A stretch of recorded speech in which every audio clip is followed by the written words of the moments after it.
Bugün mən sizinlə ölkəmizdəki siyasi partiyalar və onların durumları haqqında danışmaq istəyirəm. Öncə onu qeyd edim ki, Azərbaycanda 26 siyasi partiya, qeydiyyatdan keçmiş siyasi partiya var, Ədliyyə Nazirliyi tərəfindən rəsmən tanınan. Və təbii ki, mən bu 26 partiyanın hamısı haqqında yox, maksimum 7-8 partiya haqqında danışacağam. Çünki həmin 26 partiyanın siz özünüz də yəqin ki, qəbul edəcəksiniz ki, cəmiyyət arasında, ölkə siyasəti arasında ölkə vətəndaşlarına dair heç bir qatqısı yoxdur. Həmin partiyaların heç bəzilərinin proqramı belə yoxdur. Onların hədəfləri belə yoxdur. Sadəcə onlar partiya olmaq üçün və yaxud da ki, kənardan Azərbaycanda çoxpartiyalı sistemdir deyə görünsün deyə varlar və mən həmin partiyalar haqqında təbii ki, danışmayacağam.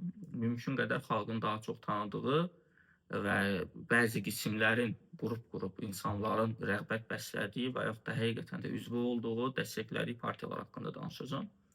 Başlayaq Yeni Azərbaycan Partiyasından. Yeni Azərbaycan Partiyası iqtidar partiyasıdır. Təbii ki, mən ona görə onlardan başlayaram. Doğrudur, sayları hal-hazırda fantastik dərəcədə digər partiyanın üzvlərinin sayından çox olduğu göstərilir və 800 mindən artıq üzv siyasi göstərilir. Son rəqəm səhv etmirəmsə 750 mindən artıq idi, amma indi yəqin ki 800 mindən artıq olub. Bunlar əslində hər birimiz, mən düşünürəm ki, siz əziz izləyicilər, bu videonu izləyənlər yaxşı başa düşür ki, yaxşı bilir ki, Azərbaycanda Yeni Azərbaycan Partiyasının üzvü olmaq bir növ bir neçə yollarla olur. Yəni ya məcburiyyətdən hansısa bir dövlət içində işləyirsinizsə, sizi heç bəlkə xəbəriniz belə olmadan bu partiyanın, hakim partiyanın üzvü edirlər. Bir çox hallarda, yəni təbii ki, bu eşitdiklərim, mənim gördüklərim, şahid olduqlarım və yaxud da ki, rastıma çıxan məsələlərdən nümunə olaraq mən bunları danışıram. Və yaxud da ki, hansısa bir imtiyazlar əldə etmək üçün müəyyən kəsim öz şəxsi maraqlarını güdən və yaxud da ki, öz ciblərini güdən bəzi insanlar hakim partiyadır və bu partiyanın üzvü olub daha çirkin işlər görmək daha rahat olar və bu hakim partiyanın üzvü olub çirkin əməlləri, çirkin işləri görmək üçün daha yaxşı maskalanmaq olar deyə bu partiyaya üst tutanlar var. Və gənclər var, tələbələr var, gənclər var. Onlar müxtəlif könüllülük adı altında əslində bir növ həm də mən iddia edərdim ki, istismar edirlər. Bu mənim şəxsi qənaətlərimdir təbii ki. Və həmin gəncləri istismar edirlər və bu istismarın fonunda da onların əslində şüurlu olmayaraq sadəcə könüllü olaraq razılıq verdiyi üzvlük strategiyası ilə onları öz partiyalarına üzv edirlər.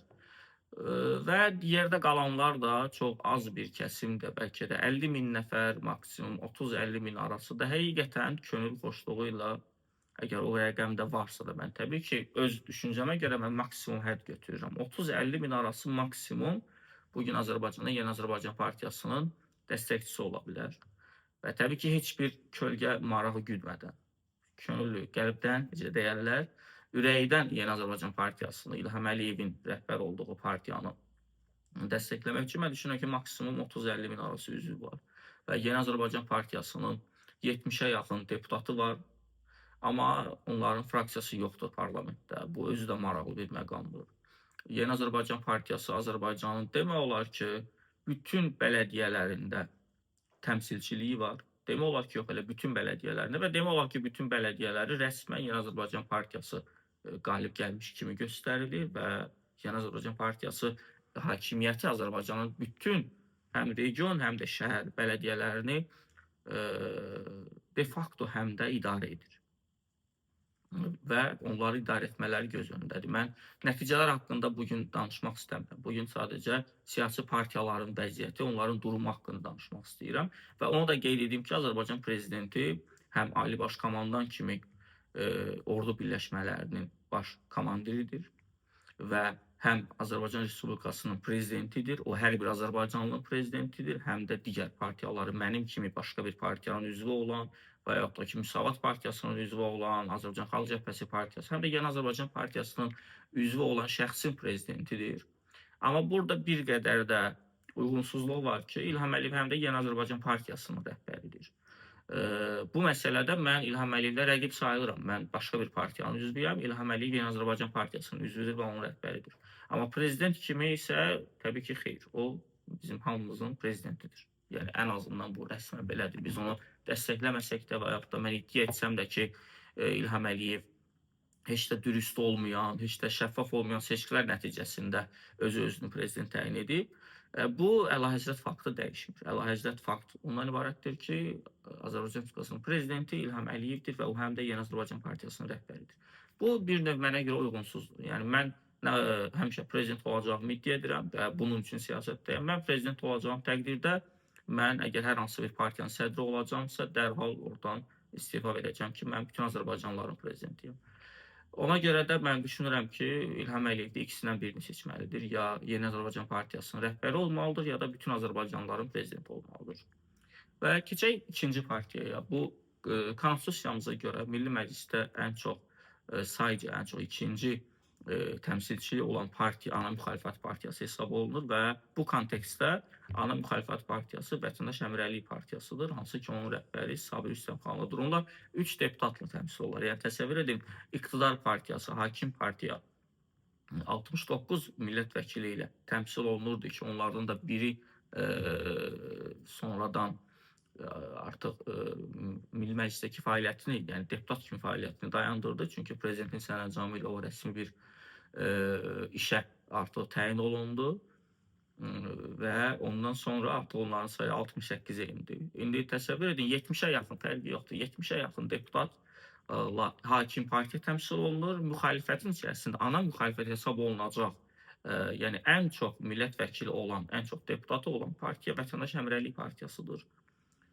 Vətəndaş Əmrəliyi partiyasının da regionlarda nisbətən yaxşı təşkilatlanmış partiyalardan biri kimi görünür. Çünki Sabir Rüstəmxanlının burada da şəxsi kimliyi, onun o ədəbiyyat camiyyəsindəki adı, onun illərlə tanınmış simalığı və onun hərəkat dönəmindən gəlməsinin sayəsində və o şəxsi nüfuzu sayəsində mən düşünürəm ki, regionlarda digər partiyalara nisbətən yaxşı təşkilatlanıb və hal-hazırda onların da təbii ki, heç bir fraksiyası yoxdur və yaxud da heç bir fraksiyada təmsilçiliyində yoxdur. Çünki 3 deputatlar var, digər özünə müxalifət deyən və yaxud da ki, həqiqətən də müxalif olan deputatlar və yaxud da partiya nümayəndələri ilə də heç bir fraksiya qurulmayıb parlamentdə. Ona görə də bugün bizim millət vəkillərimizin, bizim parlamentimizin işsizliyi həm də orada fraksiya çatışmamazlığından irəli gəlir. Bir növ təbii ki, həm də bundan gedir, təkcə səbəb o deyil. Və digər partiyalar haqqında Müsavat Partiyası Azərbaycanın ən tarixi, ən çəkili partiyalarından biridir. Hal-hazırda onun rəhbəri İsa Qəmbərdir və Müsavat Partiyasının parlamentdə heç bir təmsilçiliyi yoxdur. Amma təbii ki, o da Ədliyyə Nazirliyi tərəfindən rəsmi təsdiq olunmuş bir partiyadır. Müsavat Partiyasının da daha çox ümumiyyətlə hərəkat dönəmindən gələn partiyalar arasında Cəbhə və Müsavat, indi mən Azərbaycan Xalq Cəbhəsi partiyası haqqında da danışacağam yeri gəlmişkən və bu partiyalar arasında Elçi bəyin dünyasını dəyişəndən sonra artıq nisbətən Azərbaycan Xalq Cəbhəsi partiyasında olan da təhsilli, daha çox elmi fəaliyyətlə məşğul olan insanlar da yavaş-yavaş Müsavat partiyasına transfer olmağa başladı və Müsavat partiyası cəmiyyətdə daha çox ziyalıların toplaşdığı və elm adamlarının və yaxud da ki, universitetlərdə, Elmlər Akademiyasında fəaliyyət göstərən, universitetdə çalışan bir çox müəllimlərin toplaşdığı bir partiya kimi tanınır. Təbii ki, Azərbaycanda heç bir partiyanın bugün siyasi çəkisi, siyasi nüfuzu bir o qədər deyil, həm də Müsavat partiyasının. Amma Müsavat partiyası mən düşünürəm ki, Azərbaycan tarixində və Azərbaycan gələcəyində önəmli rolu olan və olacaq bir partiyadır və Müsavat partiyası həm də Rəsulzadənin partiyasının adını daşıyır.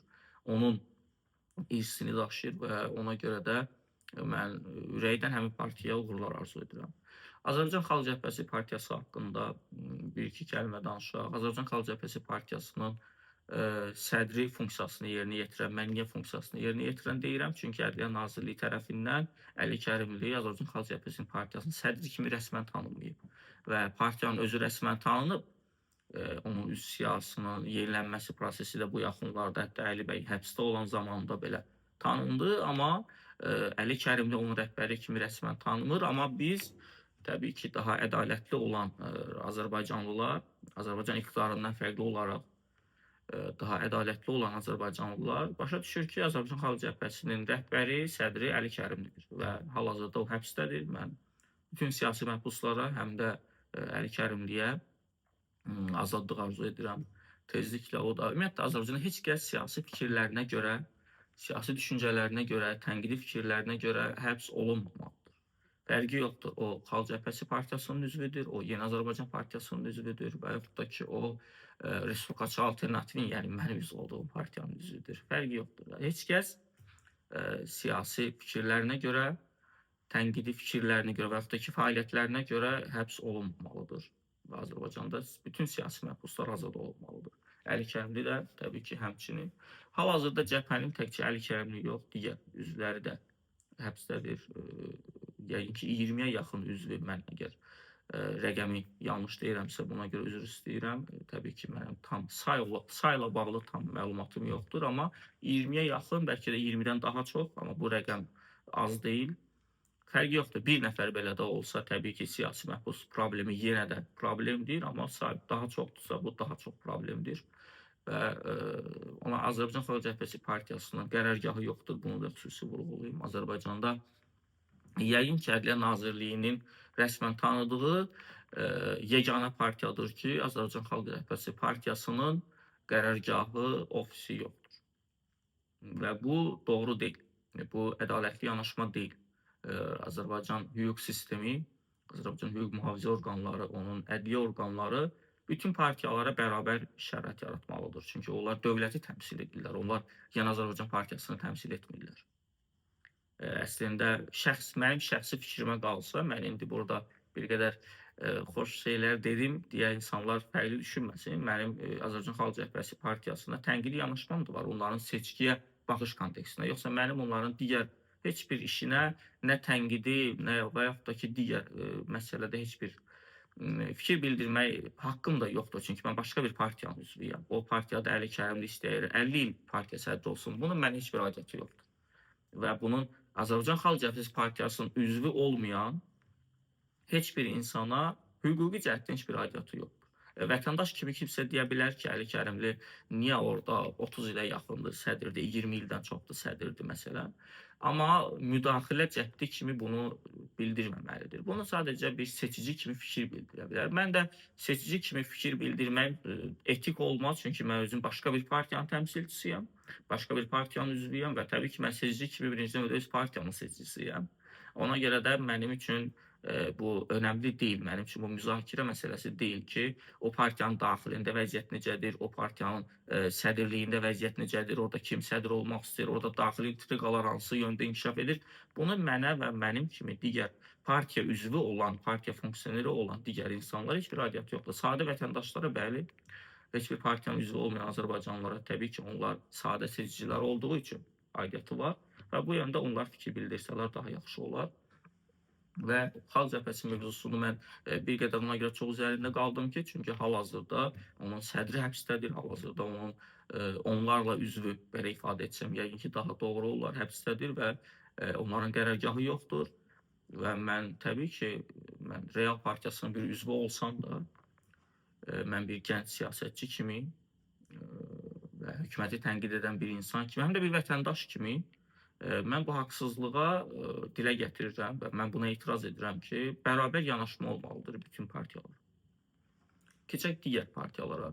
Elə mənim öz üzv olduğum Respublikaçı Alternativ Partiyasına və Real Partiyasının da keçmiş sədri, hal-hazırda sədri Natiq Cəfərlidir. Keçmiş sədri İlqar Məmmədov 6 il yarım həbsdə olub və həbsdən sonraki sürəcdə tam bəraət alıb və günə-gün həbsdə haqsız yatdığına görə bu bəraəti alıb, yəni bu onun tam haqqı olub. Realın idarə heyətindən, siyasi komitə üzvlərindən elə həbsdə olan 3 nəfər var, dəfələrlə dindirilmədə olan bir neçə nəfər var və bunlar hamısı Azərbaycandakı siyasi ab-havanın göstəricisidir təbii ki. Bəli, Real indi dialoqa gedən partiyalar arasındadır, amma dialoqa getmək mütləq kiminsə boyunduruğu altında olmaq demək deyil. Dialoq örnəyi əslində siyasi mədəniyyətdir. Amma qarşı tərəf bu siyasi mədəniyyətin nə dərəcəsini göstərir, nə qədərini əməl edir, bu tamamilə başqa bir mövzudur və buna gələcəkdə Azərbaycan vətəndaşları öz layiqli cavabını verəcəklər zaten. Həm seçki kontekstində, həm də digər kontekstlərdə. Və bu gün Real partiyası Ədliyyə Nazirliyi tərəfindən rəsmən qeydiyyatdan keçmiş partiyadır.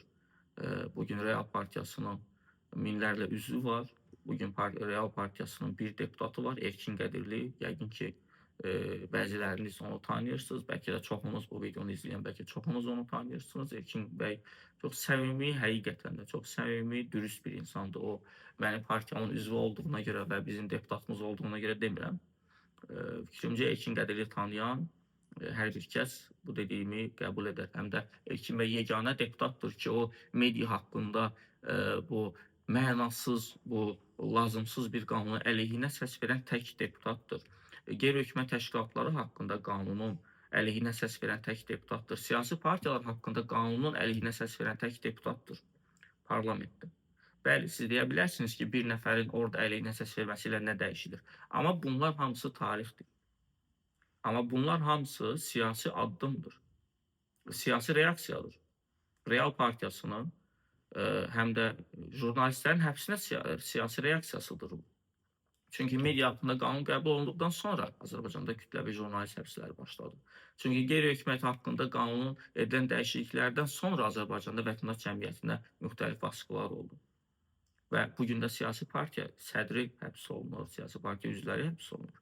Biz bütün bu qanunların ən əsas bu qanunların əleyhinə səs verməklə əslində həm də reaksiyamızı zaten yerindəcə və lazımi yerdə bildirmişik. Və görək, ümid edək ki, növbəti illərdə mənim üzv olduğum partiyanın daha çox deputatla Milli Məclisdə təmsilçi olacaq və onda biz daha güclü partiya olarıq. Təbii ki, mən bunu da qəbul edirəm, bunu da etiraf edirəm ki, bizim bu dəqiqə o gücümüz yoxdur ki, biz hakimiyyətə, Yeni Azərbaycan Partiyası iqtidarına daha ciddi siyasi, təbii ki, siyasi təzyiqdən söhbət gedir burada. Siyasi təzyiqlər edək ki, bugün siyasi məhbusları azadlığa buraxın, bu qanunu ləğv edin, bunu dəyişin. Xeyr, Azərbaycanda siyasi ab-hava o yöndə deyil. Azərbaycanda heç bir siyasi partiya o güclə deyil və bütün siyasi partiyalar bir-biri ilə o qədər düşmən mövqeyindədirlər ki, o qədər düşmən münasibətdədirlər ki, və onların təzədən bir yerə gəlməsi, bu özü də o nə vaxtsa olacaqsa da o çox böyük zəhmət tələb edəcək. Amma mən çox da ümidli deyiləm bu məsələdə. Və keçək digər partiyalara. Məsələn, Ağ Partiyası var idi Azərbaycanda, Tural Abbaslının sədri olduğu və o haqda mən çox danışmaq istəmirəm, amma Tural Abbaslının partiyası da heç də pis təşkilatlanmayıb.